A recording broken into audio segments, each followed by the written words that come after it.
आप देख रहे हैं जय भारत टीवी।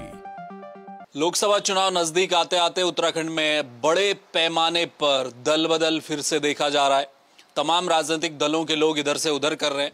तमाम तो नहीं है, बहुत सारे राजनेता ऐसे हैं जो कांग्रेस या फिर दूसरे दलों को छोड़कर बीजेपी में आ रहे हैं। बीजेपी का कुनबा बढ़ता जा रहा है और प्रदेश अध्यक्ष महेंद्र भट्ट की माने तो लगातार कहते आए हैं कि अभी बहुत सारे कांग्रेस के विधायक भी हैं, नेता भी हैं जो रडार में लोकसभा चुनाव आते आते वो भी पार्टी में शामिल होंगे। मनीष खंडूरी, पूर्व मुख्यमंत्री भुवनचंद खंडूरी के सुपुत्र, जो कांग्रेस से चुनाव भी लड़ चुके पौड़ी का 2019 में, उन्होंने भी पार्टी को छोड़ा, बीजेपी का दामन थामा है। क्या पौड़ी से टिकट मिलेगा ये आने वाला वक्त बताएगा।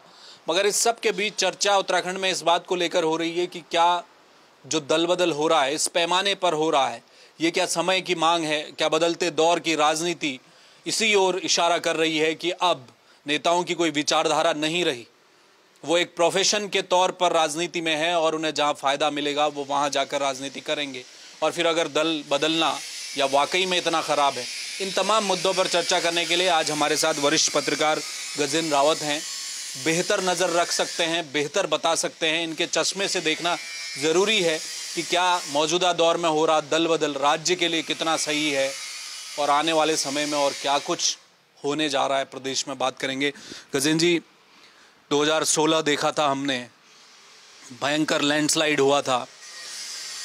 उससे पहले भी पीडीएफ का दौर था, हरीश रावत जब थे, छुटमुट होता था। लेकिन ये क्या इस समय कुछ ज़्यादा बीजेपी जो अपनी तरफ लोगों को आकर्षित कर रही हैं, क्या वाकई में बीजेपी की नीतियां अच्छी हैं, नेता पहुंच रहे हैं, या कोई और कारण है? भारतीय जनता पार्टी का इस चुनाव में दो तरह की लड़ाई लड़ रही है।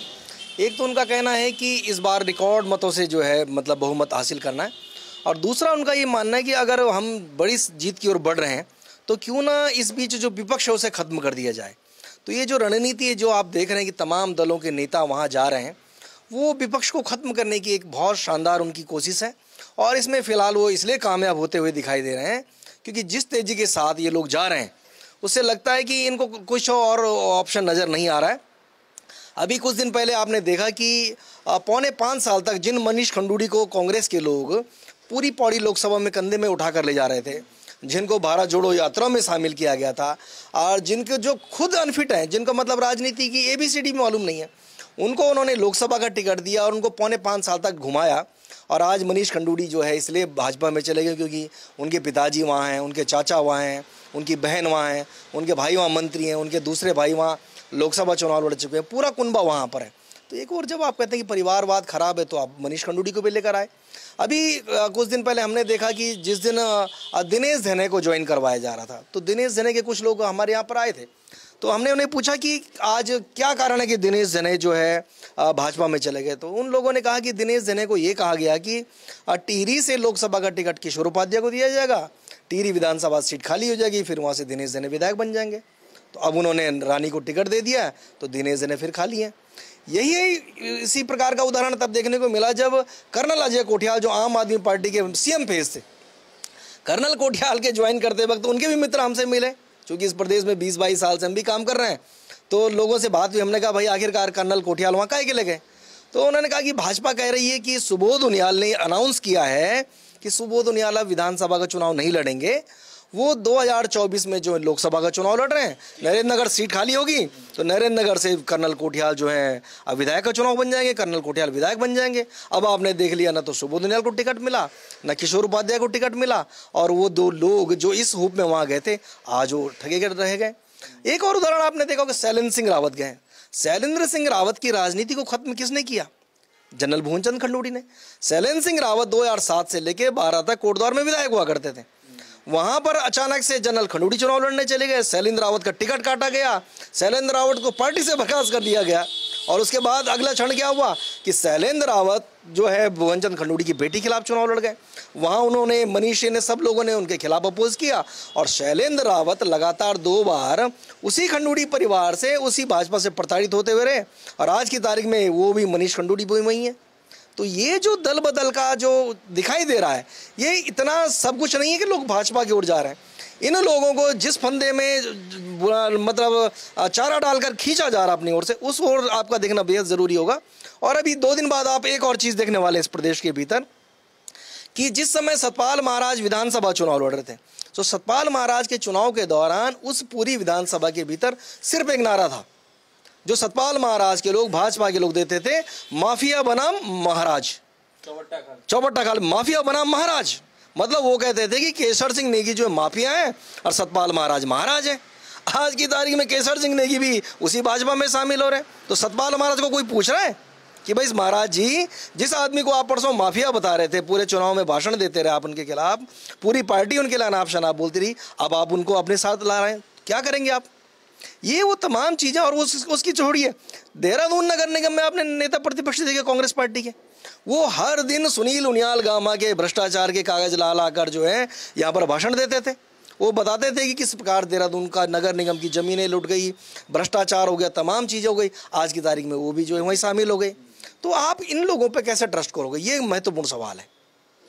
सवाल ये भी है गजेंद्र जी कि क्या किसी नेता का, जैसे आपने, क्या कोई अंधा कुआं नजर आ रहा है, जो परिस्थिति नजर आ रही, पीछे से जो कार्यकर्ता है, कार्यकर्ता भी ठगा सा महसूस कर रहा है ना।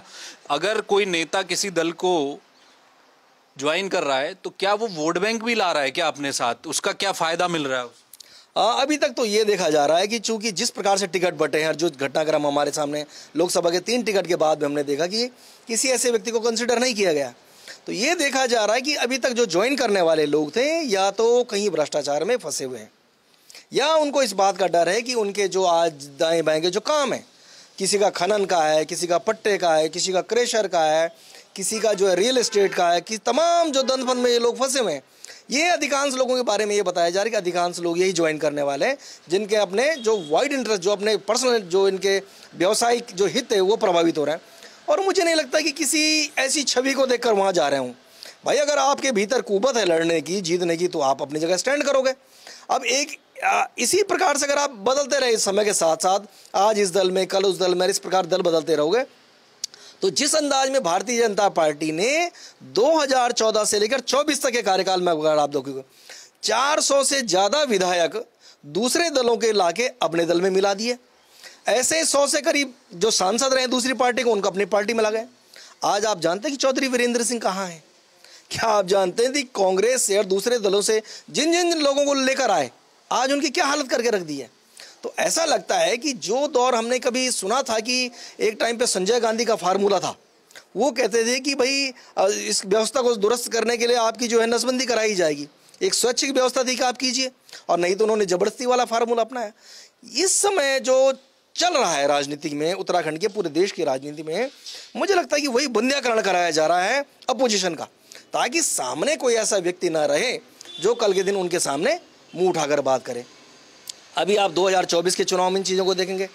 2027 का चुनाव आते आते ये इन सब लोगों को जिनको आज शामिल करवाया जा रहा है, इनको गली गली में घुमवाएंगे, जगह जगह भाजपा के नारे लगवाएंगे, मोदी जी के नारे लगवाए जाएंगे, धामी जी के नारे लगवाए जाएंगे, और फाइनली जब टिकट की बारी आएगी तो आप देखना, जो हमने सबसे पहला उदाहरण आपके सामने रखा कि किशोर उपाध्याय कांग्रेस के प्रदेश अध्यक्ष, मंत्री, तमाम पोजीशन पे होने के बाद भाजपा में चले गए।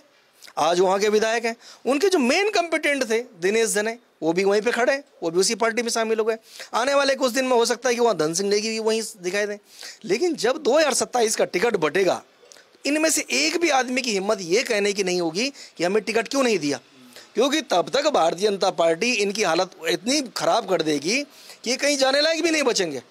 इसलिए मुझे लगता है कि ये जो दौर है सत्ता पाने का, जो दौर, जिस बात को हम काफ़ी पहले सुनते थे कि भाई सत्ता की ताकत क्या होती है, और जो मोदी अमित शाह की जो स्ट्रेटेजी है, उस स्ट्रेटेजी के भीतर इन्होंने तो बहुत लंबे समय से आप देख रहे कि जो इनका अपना मूल कार्यकर्ता है, जो भाजपा का, आरएसएस का, तमाम जो लोग थे, जो दरी बिछाने वाले लोग थे, आज उनसे पूछ रहे आज आप कैसे महसूस कर रहे हैं? मतलब आपने अभी एक चुनाव पहले जिन लोगों को चौराहे पर गाली दी, जिनको घर आया, उनको भ्रष्टाचारी बताया, उनको ब्याहचारी बताया, उनको सब कुछ बताया, और उनको हराने के लिए पूरी जो एड़ी चोटी का जोर लगाया, आज आप भारतीय जनता पार्टी में उनके गलों में माला डाल रहे हैं। नेता बन के आ गए। मेरा इसी में सवाल है आपसे गजेंद्र जी, मैं ये पूछना चाहता हूँ, जो ये कांग्रेस मुक्त का नारा दिया था, कांग्रेस तो कह ही रही है कि अब आप तो कांग्रेस युक्त हो गई है बीजेपी, लेकिन टिकट जो 9 विधायक पार्टी छोड़कर गए उसमें से आधे तो मंत्री बन के आज भी बैठे हुए हैं। तो बीजेपी का जो मूल कार्यकर्ता है जिसकी बात आप कर रहे हैं, दरी उठाने वाला, झंडे डंडे उठाने वाला, वो कार्यकर्ता तो ठगा सा महसूस कर रहा है। लेकिन आप ये भी साथ में कह रहे हैं कि 27 के बाद बदलेगा दौर। क्या उन लोगों को टिकट मिलेगा? भाजपा के जो काडर जो नेता है, भारतीय जनता पार्टी का जो मूल मकसद है वो सत्ता में बने रहना है। वो इसलिए भी है कि ये बहुत लंबे समय तक इन्होंने सत्ता देखी नहीं है, और जो सत्ता का जो स्वाद पिछले 10 सालों में इन्होंने चखा है, उस ताकत को महसूस किया है, उस पावर को महसूस किया है। ये पहली बार देख रहे हैं कि डीएम से लेकर एसडीएम सारे लोग सैल्यूट मारने आ रहे हैं। ये वो दौर है कि वो जो अपने लोगों की को भी दरकिनार कर दिया गया है बड़ी संख्या में। और अगर आप एग्जाम्पल वाइज उन 9 विधायकों को भी देख लेंगे कि जिन लोगों ने कांग्रेस छोड़कर भाजपा में गए थे, वहाँ पर जो भाजपा का कार्यकर्ता था, जो भाजपा का टिकट पर चुनाव लड़ने वाला व्यक्ति था, वो कहाँ है? आज कोई उनके बारे में चिंता करने वाला था कि उन 9 सीटों पर बीजेपी के तो लोग थे जो उस समय या तो सत्ता पक्ष में थे या विपक्ष में, कहीं उन सबको कहीं कंसिडर नहीं किया जाता। मतलब इन्होंने ये मान लिया कि आज की तारीख में जो हम कहेंगे वही सही है, और अगर आपको एक अवसर विधायक बनने का दे दिया, आप जाइए घर बैठिए। वो लोग जो थे उस समय मुखर होकर बोलने वाले और जो कहते हैं, आपने मालूम हो गया लाखीराम जोशी उसी नरेंद्र नगर के नेता हुआ करते थे किसी ज़माने में, आज उन्हें कोई पूछने वाला नहीं है। आज की तारीख में वो लोग जो राज्य गठन के दौर से भी आपने देखेंगे भाजपा के इर्द गिर्द थे, जो लोग उस समय प्रचार प्रसार से लेके, इनके झोले बोगने से लेके, इनके खाने की व्यवस्था करने से लेके, इनके प्रवास का इंतजाम करने से लेके, इनके गाड़ी घोड़े का इंतजाम करने से, मतलब जिस समय तक भी इस पार्टी से बहुत बड़ी संख्या में लोग परहेज करते थे, उतनी बड़ी संख्या में जो लोग थे आज उन्हें दरकिनार कर दिया गया। तो इस भाजपा के भीतर एक नई भाजपा खड़ी हो जाए, इसमें कोई दो राय नहीं है। और आने वाले इस वक्त में हो सकता है कि वो तमाम लोग जो अपने सामने खुली आंखों से देख रहे हैं कि 1991 से लेकर और 2022 तक तो उन्होंने जो है सींचा, पार्टी को आगे बढ़ा, ये सब किया, और इस 24 में आते आते जब उनको लगेगा कि जो कार्यकर्ता है, जो उस दौर के नेता थे, जो विस्तारक थे, जो प्रचारक थे, उन तमाम लोगों की जो मेहनत थी, अगर किसी कांग्रेसी को लाकर आप इस प्रकार से सिर में बैठा दोगे तो मुझे लगता है कि आने वाले समय में वहाँ भी कुछ ना कुछ परेशानी खड़ी होगी। बहुत शुक्रिया गजेंद्र जी, थैंक यू। देखिए, यही होता आया है। बशीर बद्र साहब की 2 पंक्तियां हैं, बड़ी लाजवाब है कि बड़े लोगों से मिलने में हमेशा फासला रखना, दरिया जब समंदर से मिल जाए दरिया नहीं रहता।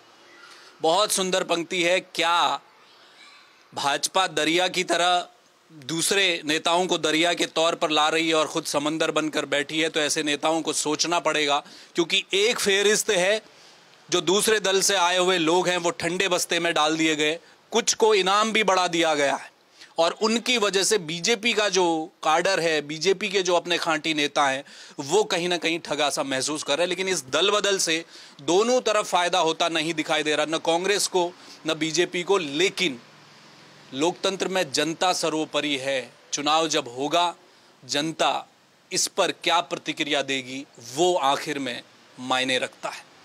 कैमरामैन मयूर उपाध्याय के साथ हेमभट्ट, जय भारत टीवी।